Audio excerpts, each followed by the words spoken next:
Волейбол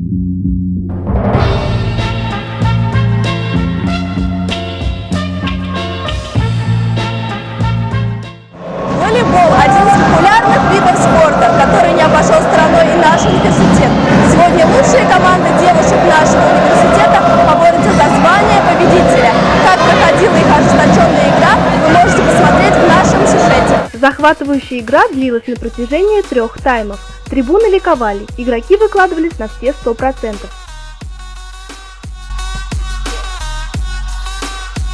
Интересный матч не давал покоя никому. В финальных соревнованиях со счетом 3-0 выиграла команда СМИ.